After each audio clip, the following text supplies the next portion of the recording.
नमस्कार दोस्तों, आपके अपनी YouTube चैनल अरवी क्लासेस पर आप सबका हार्दिक स्वागत है। आशा करता हूँ सब कुशल मंगल होंगे और अपनी तैयारी अच्छे से कर रहे होंगे। अपन राजस्थान ज्योग्राफी में राजस्थान में ऊर्जा पढ़ रहे थे। ऊर्जा संसाधन के बारे में अपन चर्चा कर रहे थे। पिछली क्लास में अपन ने बात की थी परमाणु ऊर्जा और पवन ऊर्जा की।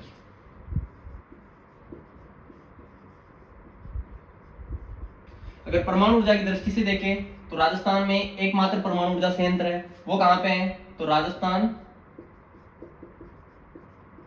परमाणु ऊर्जा संयंत्र कहां पे है? तो अपने रावतवाड़ा चित्तौड़गढ़ में। कहां पे है? रावतवाड़ा चित्तौड़गढ़ में। ठीक है। स्थापना कब हुई थी? 1972 में। किसके सहयोग से? कनाडा के सहयोग से। किसके सहयोग से हुई थी? कनाडा के सहयोग से। इसमें जलापूर्ति पुराना प्रताप सागर द्वारा।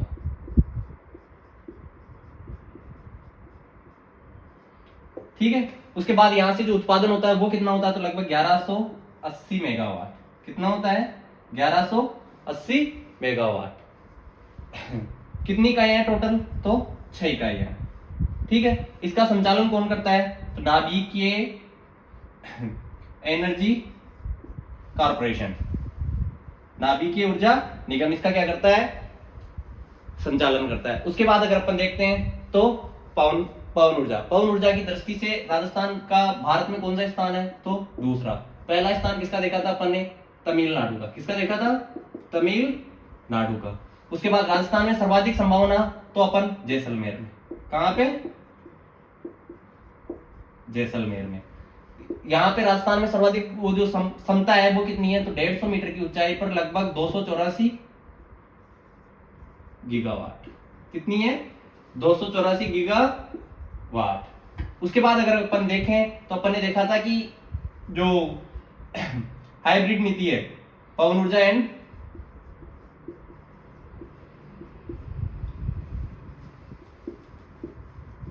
हाइब्रिड नीति कब की थी? 2019 की। कब लागू हुई थी? 18 दिसंबर 2019 को। ठीक है। अब तक कितना उत्पादन हो चुका है राजस्थान में? तो 5209 मेगावाट। ठीक है। उसके बाद फिर अपन ने कुछ संयंत्र देखे थे, जैसे अमर सागर जैसलमेर, ये राजस्थान का पहला था। फिर अपन ने देखा था देवगढ़। कहां पे? देवगढ़ प्रतापगढ़ में। फिर अपन ने देखा था फलोदी पहले जोधपुर में पड़ता था, अब वर्तमान फलोदी खुद एक जिला है। उसके बाद देखा था अपन ने हर्ष पर्वत, ये कहां पे? सीकर में। फिर अपन सारे के सारे देखे थे जैसलमेर में, आकल, अंसुआ और पोहरा, ये सब। तो ये सब अपन पिछली क्लास में देखे थे और पिछली क्लास में अपन ने पवन ऊर्जा और परमाणु ऊर्जा पर विस्तार से चर्चा की थी। आज की क्लास में अपन सौर ऊर्जा के बारे में बात करेंगे, सोलर एनर्जी के बारे में, और ऊर्जा का जो टॉपिक है इसको अपन आज की क्लास में खत्म करने की कोशिश करेंगे।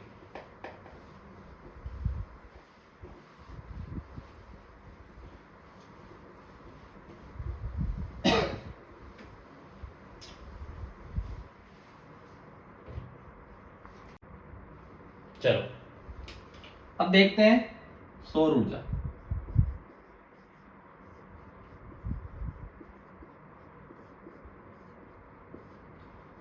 Solar energy.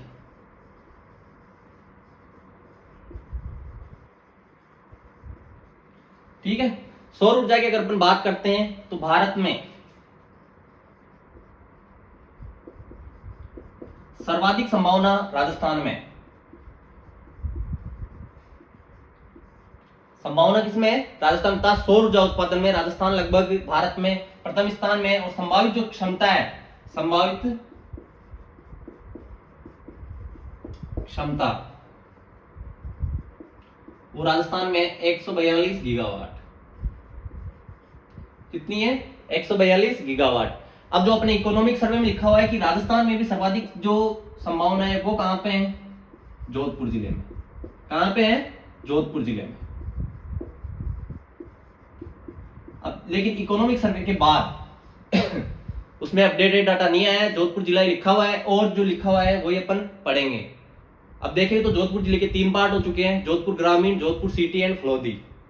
ठीक है, तो इस हिसाब से ये जो चीजें हैं, जैसे जैसे अपने पास अपडेटेड डाटा आएगा अपन इसको अपडेट कर लेंगे। लेकिन अपने पास अभी लिखा हुआ है कि सर्वाधिक संभावना सौर ऊर्जा की कौन से जिले में है, जोधपुर जिले में, तो अपने को भी इसको जोधपुर जिला ही पढ़ना पड़ेगा। उसके बाद अगर देखें कि सर राजस्थान भारत में सर्वाधिक है, ऐसा राजस्थान में क्या है कि भारत में सबसे ज्यादा संभावना सौर ऊर्जा की राजस्थान में, तो उसके मुख्यतः 3 रीजन है। एक तो यहाँ पे क्या है कि बंजर भूमि ज्यादा है, क्या है, बंजर भूमि, तो प्लांट लगाने के लिए आसानी से प्राप्त हो जाती है। ठीक है सर, भूमि मिल गई। उसके अलावा दूसरा सबसे बड़ा रीजन है, यहां पे लगभग 325 दिन क्या प्राप्त होती है, स्पष्ट धूप प्राप्त होती है। जो धूप अपने निकलती है लगभग 365 में से 325 दिन अपने यहाँ पे स्पष्ट धूप प्राप्त होती है, ये भी एक सबसे बड़ा रीजन माना जाता है। तीसरा जो सबसे बड़ा रीजन है कि ये जो धूप आती है उसका जो विकिरण की तीव्रता है, सौर विकिरण की जो तीव्रता है, अधिक तीव्रता वाला होता है। क्या होता है, अधिक तीव्रता वाला है ना।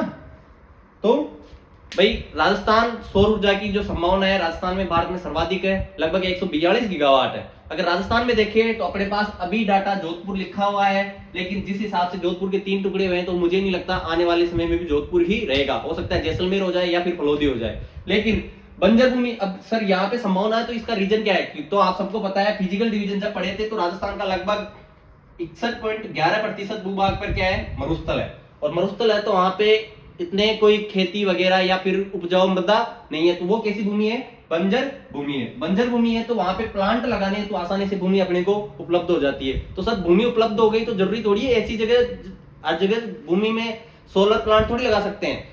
तो इसका भी सबसे बड़ा रीजन है कि अपने यहाँ पे 325 दिन, लगभग 365 दिन अपने साल में होते हैं, एक साल में से 325 दिन स्पष्ट धूप निकलती है। और वो धूप भी क्या होती है, अधिक तीव्रता वाली होती है। ये नहीं कि बिल्कुल तांबड़ा ऐसा होता है कि सहन नहीं कर पाते लोग, है ना। इसलिए राजस्थान में सर्वाधिक संभावना। एक बार आप इसका स्क्रीनशॉट लो, फिर अपन आगे सोलर एनर्जी के प्लांट देखते हैं। चलो अब अगर अपन देखते हैं सोलर एनर्जी के बारे में,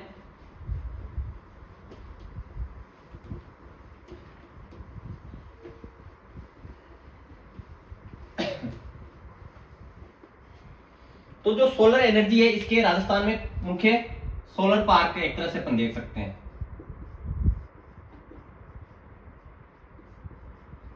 प्रमुख पार्क है अपने यहाँ पे बड़ला, पहले जोधपुर में पड़ता था, वर्तमान जिला कौन सा है, फलोदी। कौन सा है, फलोदी, ये ध्यान रखना। बड़ला है, फलोदी में इसका जो विकास है वो 4 चरणों में किया गया था। कितने चरणों में, 4 चरणों में। ठीक है,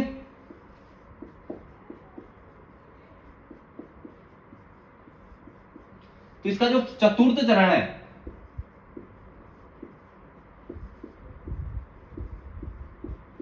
उसका विकास अडानी समूह द्वारा किया गया था। किसके द्वारा, अडानी समूह द्वारा। ठीक है, बड़ला सोलर पार्क है। बड़ला कहां पे है, अपने फलोदी में, और 4 चरणों में विकसित है। चतुर्थ चरण का विकास अडानी समूह द्वारा इसका किया गया था। दूसरा अगर अपन प्रमुख देखते हैं तो एक धूलसर, क्या है, धूलसर। और धूलसर पड़ता है अपने जैसलमेर। कहां पे है, जैसलमेर में। इसका जो विकास है वो किया जा रहा है रिलायंस कंपनी द्वारा, रिलायंस द्वारा। ठीक है, एक पड़ता है अपने धूलसर में। फिर अगर अपन और पार्क देखना चाहते हैं तो एक पड़ता है अपने पूगल बीकानेर में। कहां पे, पूगल बीकानेर में। ठीक है, चौथा पार्क अगर अपन देखना चाहे तो वो पड़ता है नादिया कला।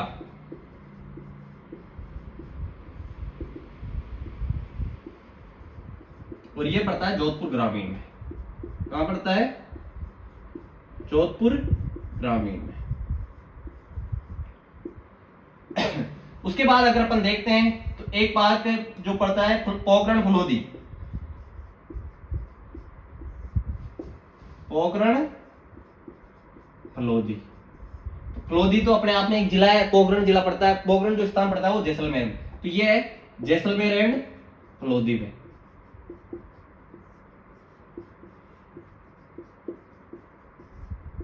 ठीक है, ये राजस्थान के प्रमुख सोलर पार्क है। बड़ला जोधपुर में, बड़ला जोधपुर की आदत पड़ी है, फलोदी में था।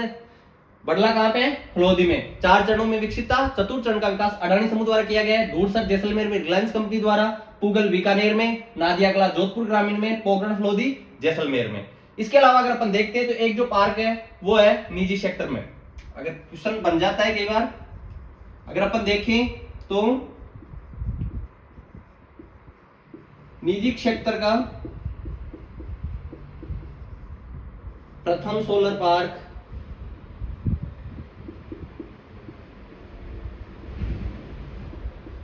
वो स्थापित किया गया था खिवनसर,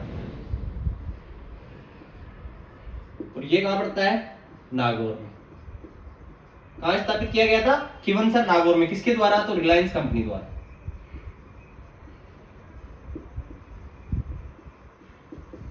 ठीक है, अब तक अपन ने देखा है पहला बड़ला जो सबसे बड़ा है और 4 चरणों में विकसित है।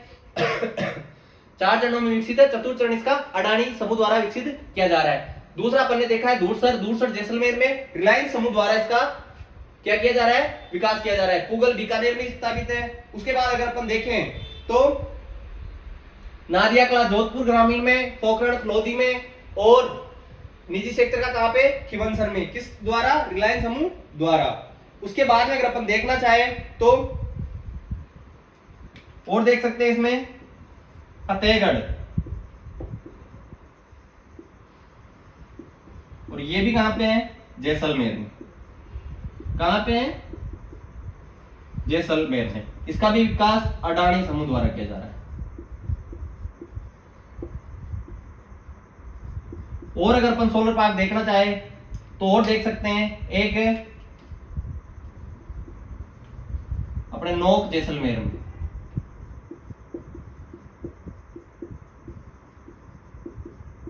ये राजस्थान के प्रमुख सोलर पार्क है जो अपने बजट में दे रखे हैं, आर्थिक समीक्षा में दे रखे हैं, इकोनॉमिक सर्वे में। सोलर बड़ला का ध्यान रखना, ये इंपॉर्टेंट है। फलोदी में सबसे इंपॉर्टेंट चीज इसमें क्या है? जोधपुर में नहीं है ये, किसमें? फलोदी में। 4 चरणों में। चौथे चरण का विकास किसके द्वारा किया गया है? अडानी समूह द्वारा। फिर दूरसर जैसलमेर में रिलायंस, पूगल बीकानेर, नादिया कला जोधपुर ग्रामीण, पोखरण फलोदी जैसलमेर, फलोदी फतेहगढ़ जैसलमेर, और पहला निजी कौन सा था? खिवनसर, नागौर। ठीक है, एक बार आप इसका स्क्रीनशॉट लो, फिर अपन आगे बढ़ते हैं। चलो,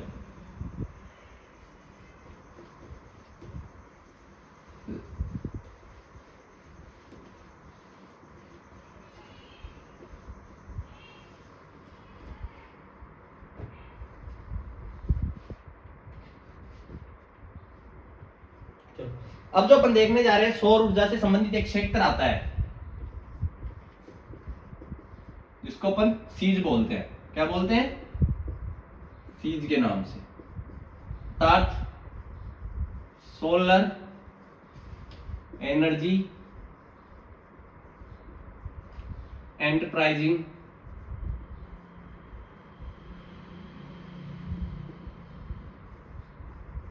जोन।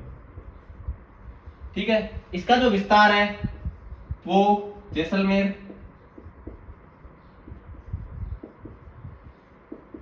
जोधपुर एंड बाड़मेर में। निवेशकों को क्या करने के लिए? आकर्षित करने के लिए क्षेत्र जो एरिया होता है वो डेवलप किया जाता है। अब अपन देखते हैं सौर ऊर्जा की नीतियां।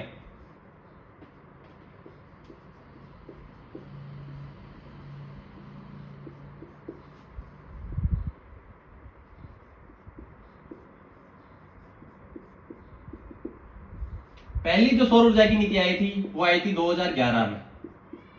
दूसरी जो आई थी वो आई थी 2014 में।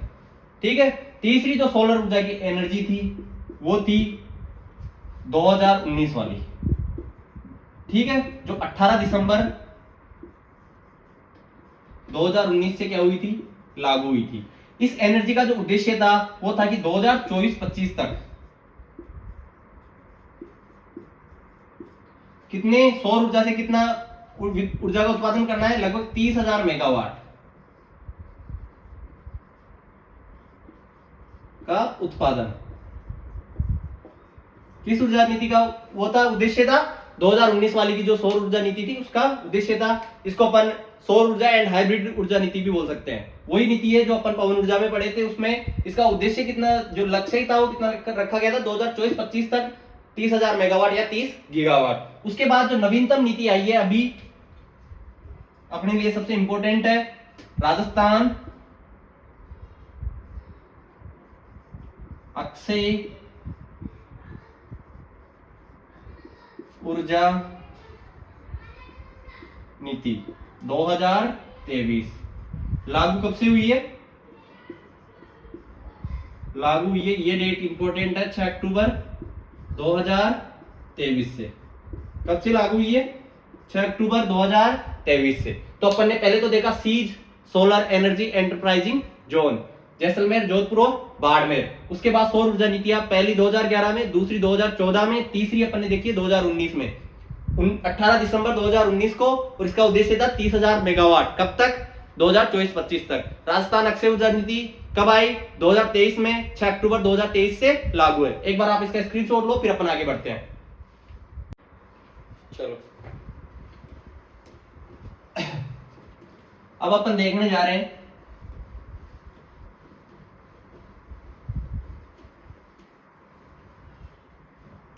वो है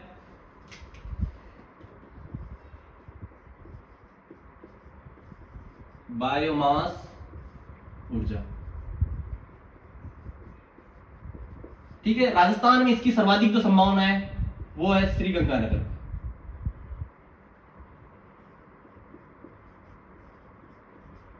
कहां पे है, श्री गंगानगर में। इसके लिए जो चाहिए होता है कच्चा माल के रूप में, अपने को चाहिए होती है सरसों की भूसी, सरसों की भूसी, विलायती बबूल,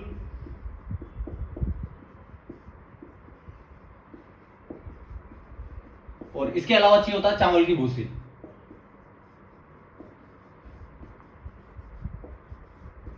ये सब इसके कच्चे माल के रूप में अपन काम में लेते हैं। उसके बाद अगर इसका जो संयंत्र देखते हैं या प्लांट देखते हैं, तो जो पहला प्लांट लगाया गया था वो लगाया गया था पदमपुर। ये कहां पड़ता है, श्री गंगानगर में। जहां पे संभावना है वहीं पे इसका पहला प्लांट लगाया गया था। ठीक है, कहां पड़ता है, श्री गंगानगर में। अगर अपन इसके अन्य प्लांट देखें तो दूसरा पड़ता है खातौली, खातौली पड़ता है उनियारा टोंक में, उनियारा टोंक। तीसरा अगर अपन देखें तो रंगपुर, रंगपुर पड़ता है कोटा में। कहां पड़ता है, कोटा में। चौथा अगर अपन देखें, चौथा अपन देखें तो संगरिया, संगरिया पड़ता है हनुमानगढ़ में। उसके बाद अगर अपन पांचवा और देखना चाहे तो वो पड़ता है चंदेरी, और चंदेरिया पड़ता है अपने चित्तौड़गढ़ में। कहां पड़ता है, चित्तौड़गढ़ में। ठीक है, श्रीगंगानगर में सर्वाधिक संभावना है, और सरसों की भूसी, विलायती बबूल और चावल की भूसी इसके कच्चे माल के रूप में प्रयोग लेते हैं। पहला जो संयंत्र लगाया गया था वो कहां पे था, श्रीगंगानगर में। दूसरा खातौली उनियारा टोंक, रंगपुर कोटा, संगरिया हनुमानगढ़ और चंदेरिया चित्तौड़गढ़। यहाँ बायोमास ऊर्जा से जो सबसे इंपॉर्टेंट है, अभी 2023 में यहां से क्या की गई है, एक ऊर्जा नीति जारी की गई है। जो ऊर्जा नीति है वो बायोमास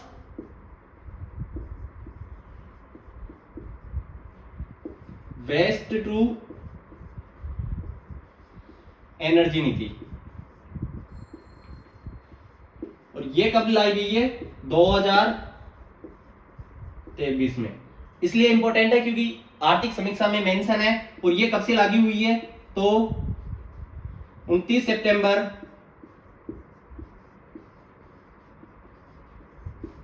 2023 से। ये डेट बहुत इंपॉर्टेंट है, ठीक है। बायोमास ऊर्जा सर्वाधिक संभावना श्रीगंगानगर, सरसों की भूसी, विलायती बबूल, चावल की भूसी, उसके बाद पदमपुर श्रीगंगानगर पहला संयंत्र। और बायोमास वेस्ट टू एनर्जी नीति 2023 29 सितंबर 2023 से लागू है। खातौली, उनियारा टोक, रंगपुर कोटा, संगरिया हनुमानगढ़ और चंदेरिया चित्तौड़गढ़, ये सब इसके संयंत्र है। एक बार आप इसका स्क्रीनशॉट लो, फिर अपन आगे बढ़ते हैं। चलो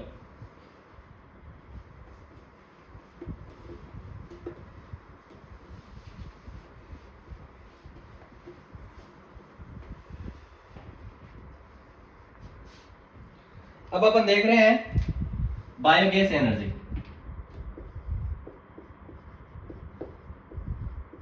बायोगैस ऊर्जा, इसकी सर्वाधिक संभावना कहां पे है, तो उदयपुर में। कहां पे है, उदयपुर में। इसका जो शॉर्ट कच्चा माल है वो क्या होगा, गाय का गोबर। क्या होगा, गाय का गोबर। इसके लिए रिफाइनरी लगाई गई है, जो अपन उद्योग पढ़े थे तब भी पढ़े थे। बायोगैस के लिए रिफाइनरी लगाई गई है। रिफाइनरी कहां पे है, वो रिफाइनरी लगाई गई है कलरावास।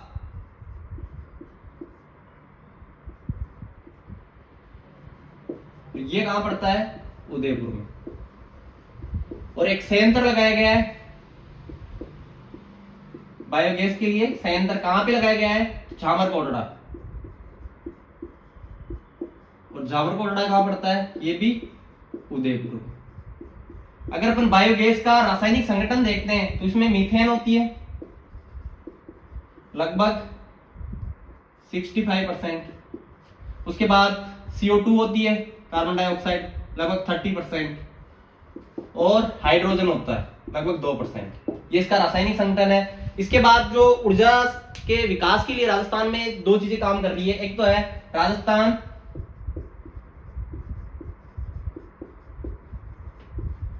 अक्षय ऊर्जा निगम,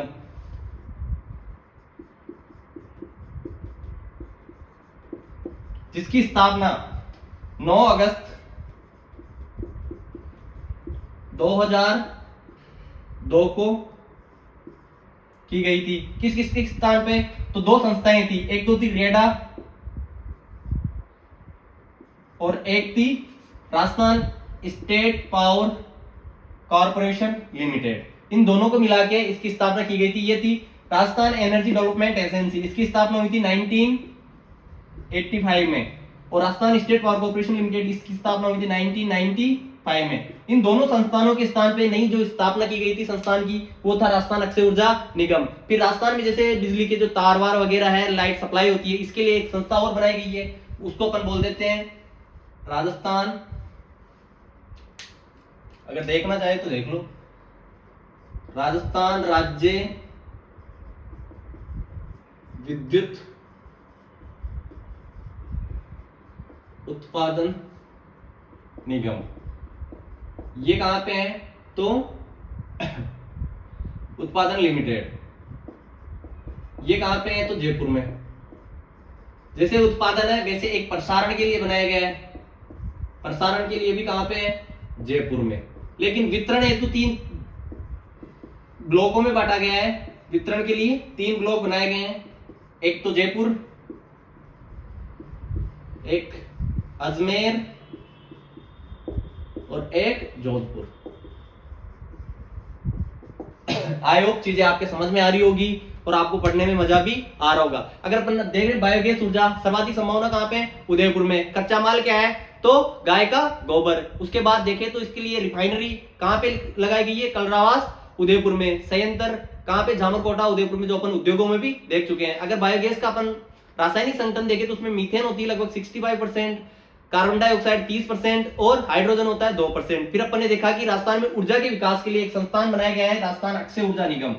9 अगस्त 2002 को इसकी स्थापना की गई थी रेडा और RSPCL के स्थान पे। फिर अपन ने देखा कि राजस्थान राज्य विद्युत उत्पादन लिमिटेड, ये कहां पे है, जयपुर में। प्रसारण लिमिटेड कहां पे है, जयपुर में। फिर इसकी 3 ब्रांचें हैं, वितरण हेतु अजमेर, जोधपुर और जयपुर, जिसको अपन अगर लाइट की जो गाड़ी होती है उस पर देखते हो तो लिखा होता है, अजमेर वालों के लिखा होता है AVVNL, फिर जोधपुर और जयपुर वालों के लिखा होता है JVVNL। ठीक है ना, ये वही इसके अंडर आती है, इसलिए इनके ऊपर लिखा हुआ रहता है। आई होप चीजें आपके समझ में आ रही होगी, और आज अपने जो ऊर्जा वाला जो टॉपिक है वो समाप्त होता है। मिलते हैं अपन अगली क्लास में, धन्यवाद।